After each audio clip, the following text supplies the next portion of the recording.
Now, lowly adventurer, you will regale us with the tale of your heroic and fitting death.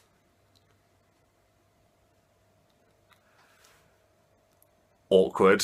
Hello and welcome to Performance Check. My name is Rob and today I'm going to be talking to you about legends, the truth, and how they can augment characters in your role-playing game. In role-playing games, there are many great ways to reward your player characters.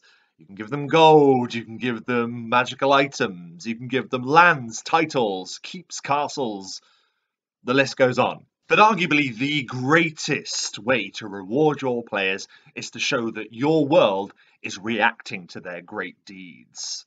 The stories, legends, and myths that are spoken about them will go on until the ending of the world. Legends are also a great way of augmenting characters as well. To know that a particular character has a history, they have come from something, it gives them a rich depth. This feeling, this idea, this forms naturally as you run a game. Your player characters will experience different things and they will react accordingly, and that will add to their already growing legend. Now today I want to take this a step further. I want to explore how player characters can react to their own legends, how the world's perception of them changes them. This is a subject I find absolutely fascinating, the legend and the truth behind the legend, and how that affects people.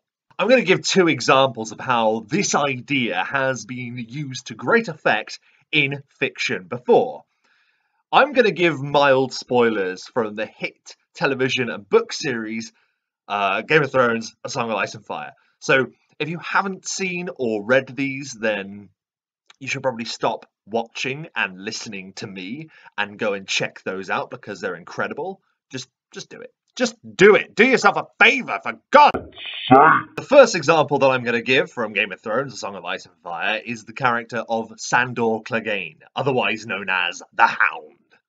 Sandor Clegane is an infamous warrior. He strikes fear into the hearts of many because he is an incredibly talented killer. He is also easily recognizable due to the fact that one side of his face is completely scarred and burned. Now the legend, or at least the widely accepted story, is that as a boy, Sandor Clegane's bedding caught fire. The truth to the legend, however, is far more grim, as I'm sure most of you already know. Sandor's brother Gregor caught him playing with one of his toys and pressed his head to the fire like a juicy mutton chop. Now, the Hound has a really interesting relationship with how people perceive him because of this. It is helpful for him in the way that he has a certain infamy about him. People are frightened when it comes to fighting him because they know of what he's capable of.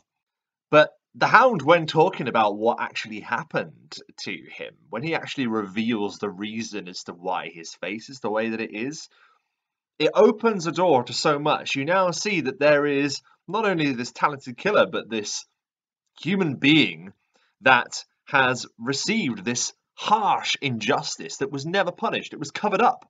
And because of this injustice, because of this perceived truth, the Hound has been given a very, very bitter mindset. People are stupid, people are cruel, and people can get away with murder in this world. Yet, the fact that the Hound suffers every day under the misinterpretation of what happened to him, when you finally do find out what was going on with him this whole time and how he got the way to be that he is, he becomes a sympathetic character. It adds a new layer to him, something that you might not expect. And you can do exactly the same thing for your player characters and for NPCs. This can work for DMs as well as players. This is for everyone. Let me give you another example from Game of Thrones. Bran Stark is currently being tutored by the Three-Eyed Raven, and they are looking back until his ancestral past. Bran looks on as Ned Stark and his followers clash against Sir Arthur Dayne, the Sword of the Morning. Stop! Let us just take a moment, just a little moment, to just dwell on how cool That name is the Sword of the Morning. I'm sorry, I just had to do that. So anyway, Bran is looking on as Ned Stark and his followers clash against the Sword of the Morning and some other dude, I think. And basically, the Sword of the Morning takes them all apart. And Bran, watching this, admits, he says, he's better than my father. I've heard this story 1,000 times. My father defeated Sir Arthur Dayne. And the Three-Eyed Raven just looks to him and says, did he? The duel continues, as I'm sure you know. It is just down to Ned Stark and Sir Arthur Dayne. And it looks like it's the end for our friend Ned. And then all of a sudden, Howler Reed comes out of nowhere and stabs Sir Arthur Dayne in the back of the neck. And he crumples to the ground.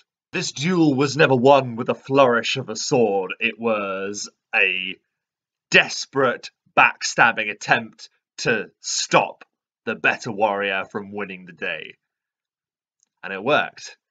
But that's not how the story goes.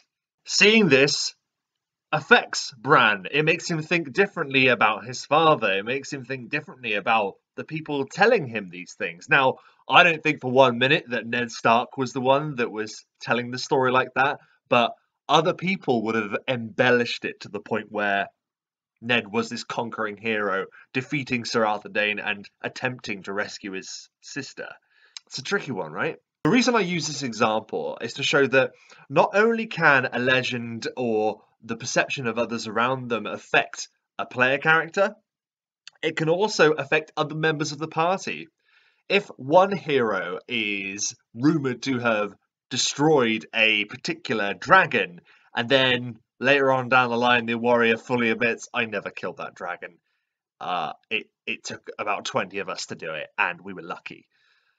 That is going to make the other people in the party look on them differently. And it's going to humanise them, and it's going to give them a new added layer of depth.